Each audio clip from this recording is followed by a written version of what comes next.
നമസ്തേ പ്രിയമുള്ള പ്രേക്ഷകരെ, നിങ്ങൾ നവഗ്രഹ ക്ഷേത്രത്തിൽ സന്ദർശനം നടത്തിയിട്ടുണ്ടോ? കേരളം വിട്ടുകഴിഞ്ഞാൽ നവഗ്രഹ ക്ഷേത്രങ്ങൾ ധാരാളം കാണപ്പെടുന്നുണ്ട്. ഉദാഹരണമായി ബോംബെ, പൂനെ, മഹാരാഷ്ട്രയിലുള്ള നാസിക്, ഇവിടെയുള്ള 50-ലധികം അയ്യപ്പ ക്ഷേത്രങ്ങളിലൊക്കെ തന്നെ നവഗ്രഹ പ്രതിഷ്ഠ നിങ്ങൾക്ക് കാണാം. ഈ നവഗ്രഹത്തിനെ നാം 9 തവണയാണ് പ്രദക്ഷിണം ചെയ്യുന്നത്. 9 ദേവതകളെയും പ്രദക്ഷിണം ചെയ്യുമ്പോൾ നാം പ്രാർത്ഥിക്കുന്നു. ഓം ആദിത്യായ നമഃ, ഓം സോമായ നമഃ, ഓം കുജായ നമഃ, ഓം അംഗാരകായ നമഃ, ഓം സൗമ്യായ നമഃ, ഓം ബൃഹസ്പതയേ നമഃ, ഓം ശുക്രായ നമഃ, ഓം ശനീശ്വരായ നമഃ, ഓം രാഹവേ നമഃ, ഓം കേതവേ നമഃ. ഈ മന്ത്രങ്ങളാണ് നാം നവഗ്രഹങ്ങളെ പ്രദക്ഷിണം ചെയ്യുമ്പോൾ ജപിക്കാറുള്ളത്. മറ്റൊരു പ്രധാനപ്പെട്ട മന്ത്രം ഈ ഗ്രഹങ്ങളുടെ കാരകധർമ്മങ്ങൾ നമുക്ക് ചൊല്ലാവുന്നതാണ്. ഓം സൂര്യശൗര്യം അധേന്ദുരുച്ച പദവീം സന്മംഗളം മംഗളോ സദ്ബുദ്ധിശ്ച ബുധോ ഗുരുശ്ച ഗുരുദാം ശുക്രസുഖം ശംശനിഃ രാഹുർബാഹുബലം കരോതി വിപുലം കേതുകുലസ്യോന്നതിം നിത്യം പ്രീതികരാ ഭവന്തു ഭവതാം സർവേ പ്രസന്നാഗ്രഹാഃ. ഇത് നവഗ്രഹങ്ങളുടെ കാരകധർമ്മത്തെ ഉൾക്കൊള്ളുന്ന മന്ത്രമാകുന്നു. നമ്മുടെ ശരീരത്തിലെ ഓറയുമായി ഈ നവഗ്രഹങ്ങളുടെ ബന്ധമുള്ള ശ്ലോകവും നാം ചൊല്ലാറുണ്ട്.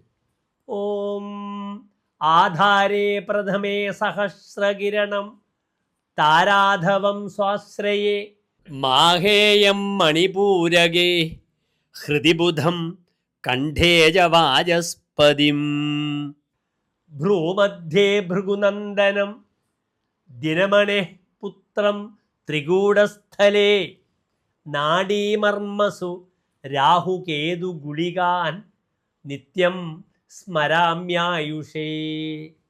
ഈ മന്ത്രവും വളരെ ഭംഗിയായി നിങ്ങളുടെ ശാരീരികമായ ഓറയെ എനർജി ചെയ്യാൻ നിങ്ങൾക്ക് ചൊല്ലാവുന്നതാണ്. മറ്റൊരു പ്രധാനപ്പെട്ട മന്ത്രം, ഗ്രഹങ്ങളുടെ ധർമ്മത്തെ പ്രതിപാദിക്കുന്ന ശ്ലോകം നിങ്ങൾക്ക് ചൊല്ലാം. താതശ്ചാത്മപ്രഭാവോ ദ്വിമണിരഥ മനോമാതരൗ ശീതരശ്മിഃ ഭ്രാതാ സത്വം ജ ഭൗമ ക്ഷിതിരപി വചനം ജ്ഞാനമിന്ദോസ്തനൂജഃ ധീജിത് പുത്രാംഗസൗഖ്യം സുരഗുരു അപലാഭോഗയാനാനി ശുക്രോ മൃത്യുർവ്യാധിശ്ച ദുഃഖം ശനിരിഹ ഗതിദോ ദാസഭൃത്യാദിഗോപി. സൂര്യൻ തൻ്റെ ആത്മപ്രഭാവവും തൻ്റെ പിതാവുമാകുന്നു. ചന്ദ്രൻ മനസ്സും അമ്മയുമാകുന്നു.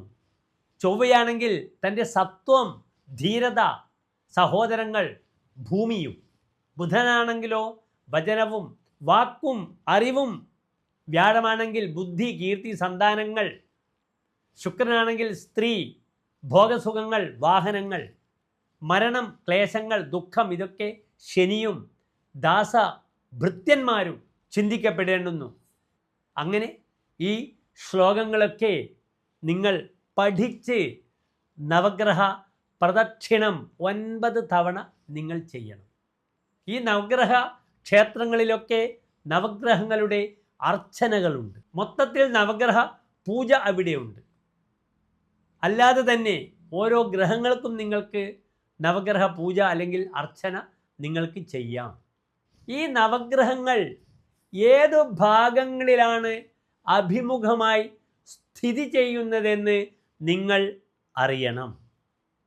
നിങ്ങൾ നവഗ്രഹ പ്രദക്ഷിണം നടത്തുമ്പോൾ കിഴക്ക് അഭിമുഖമായും തെക്ക് അഭിമുഖമായും പടിഞ്ഞാറ് അഭിമുഖമായും വടക്ക് അഭിമുഖമായും നിങ്ങൾക്ക് ഈ ദേവതകളെ കാണാം. അങ്ങനെ നിങ്ങൾ മനസ്സിലാക്കണം, കിഴക്ക് ഭാഗത്തുള്ള ദേവതകൾ ഇന്ന ദേവതകളാണ് എന്നുള്ള അറിവ് നിങ്ങൾക്ക് ലഭിക്കണം. ഈ അറിവ് ലഭിച്ചാൽ നവഗ്രഹങ്ങളെ പ്രദക്ഷിണം ചെയ്ത് മന്ത്രങ്ങൾ ഉച്ചരിക്കുമ്പോൾ നിങ്ങളുടെ ശരീരത്തിലുള്ള ഓറ ക്രമാതീതമായി വർദ്ധിക്കുന്നതാണ്. അരയാൽ പ്രദക്ഷിണം ചെയ്യുമ്പോൾ 7 തവണ പ്രദക്ഷിണം ചെയ്തു കഴിഞ്ഞ് അരയാൽ വൃക്ഷത്തിൻ്റെ ചുവട്ടിലിരിക്കുമ്പോൾ അശ്വത്ഥത്തിൽ നിന്നും വരുന്ന ടൺ കണക്കിന് ഊർജവായു, ഓക്സിജൻ നിങ്ങളുടെ ശരീരത്തിലുണ്ടാക്കുന്ന ഓറ എത്രയെന്ന് നിങ്ങൾക്ക് ചിന്തിക്കുവാൻ പോലും കഴിയുകയില്ല. ഇവിടെ ഓരോ ഗ്രഹങ്ങളുടെയും സ്ഥാനം നമുക്ക് മനസ്സിലാക്കാം. അർക്ക ശുക്രബുധാഹ പൂർവാഹ. അർക്കൻ സൂര്യൻ, ശുക്രൻ, ബുധൻ ഇവരൊക്കെ നവഗ്രഹ ക്ഷേത്രങ്ങളിൽ കിഴക്ക് അഭിമുഖമായി പ്രതിഷ്ഠിക്കപ്പെട്ടിരിക്കുന്നു. ഗുരുരുത്തരതരോ മുഖ. ബൃഹസ്പതി, വ്യാഴം വടക്ക് അഭിമുഖമായി പ്രതിഷ്ഠിക്കപ്പെട്ടിരിക്കുന്നു. പ്രത്യങ്മുഖോ ചന്ദ്ര, ശനി. പടിഞ്ഞാറ് അഭിമുഖമായാണ് ചന്ദ്രനും ശനിയും സ്ഥിതി ചെയ്യുന്നത്. ഇനി ബാക്കിയുള്ള ഭാഗം തെക്കാണ്. അവിടെ ആരൊക്കെ സ്ഥിതി ചെയ്യുന്നു?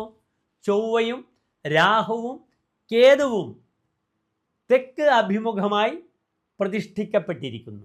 ശേഷ ദക്ഷിണതോ മുഖാഹ. ബാക്കി ഗ്രഹങ്ങൾ തെക്ക് അഭിമുഖമായി മേൽ വിവരിച്ച 3 ഗ്രഹങ്ങളും ദക്ഷിണാഭിമുഖമായി സ്ഥിതി ചെയ്യുന്നു. ഇതാണ് നവഗ്രഹത്തിൽ ഗ്രഹങ്ങളുടെ സ്ഥാനം. ഇതറിഞ്ഞ് നിങ്ങൾ ജപിക്കുക. എല്ലാ കാര്യങ്ങളും നിങ്ങൾ മനസ്സിലാക്കുവാൻ ശ്രമിക്കുക. അതിലൂടെയാണ് ആത്മീയപരമായ പ്രഭാവം, പ്രകാശം നമ്മളിൽ ലഭിക്കുക. നമ്മുടെ ഓറ അങ്ങേയറ്റം ഡെവലപ്പ് ചെയ്യാൻ, വർദ്ധിപ്പിക്കുവാൻ ഈ പ്രാർത്ഥനകളിലൂടെ എൻ്റെ പ്രിയപ്പെട്ട പ്രേക്ഷകർക്ക് സാധിക്കുന്നതാണ്. അടുത്ത നവഗ്രഹ ക്ഷേത്ര ദർശനം നടത്തുമ്പോൾ എൻ്റെ വാക്കുകൾ നിങ്ങൾ ആലോചിക്കുക. കിഴക്ക് ദർശനമായി ഏതെല്ലാം ദേവതകളാണ്? പടിഞ്ഞാറ് ദർശനമായി ഏതൊക്കെ ദേവതകൾ? വടക്ക് ദർശനമായി വ്യാഴം മാത്രമേ ഉള്ളൂ. മറ്റ് 3 പേർ ചൊവ്വയും രാഹുവും കേതുവും തെക്ക് അഭിമുഖമായും ഇരിക്കുന്നു എന്ന് മനസ്സിലാക്കുക. ഇതൊക്കെ കൃഷ്ണശിലകളിൽ തീർത്തിട്ടുള്ള, തന്ത്രി പ്രതിഷ്ഠിച്ചിട്ടുള്ള സങ്കല്പങ്ങളാണ്. അവിടെ ആ ശിലയിൽ നിന്നും അങ്ങേയറ്റം എനർജി, ഊർജം നമുക്ക് വരും. യഥാർത്ഥ അർച്ചകനാണെങ്കിൽ ആ ശിലകൾ ശങ്കരനായി മാറുന്നു.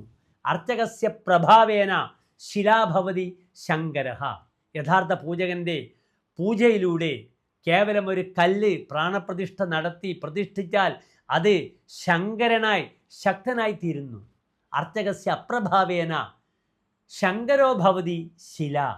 പൂജ ചെയ്യുന്ന പൂജാരി ആത്മാർത്ഥതയില്ലാതെ പൂജ ചെയ്താൽ ആ സാക്ഷാൽ ശങ്കരൻ, ശിവൻ കേവലമൊരു കല്ലായി മാറുകയും ചെയ്യുന്നു. നിങ്ങളുടെ ഭക്തിയിലൂടെ നിങ്ങൾ ഈ ശിലകളെ, നവഗ്രഹ ശിലകളെ പൂജിച്ച് പ്രാർത്ഥിച്ച് ശാരീരികമായ ക്ഷമത, മാനസികമായ ക്ഷമത, ഓറ വർദ്ധിപ്പിക്കുക. നമസ്തേ.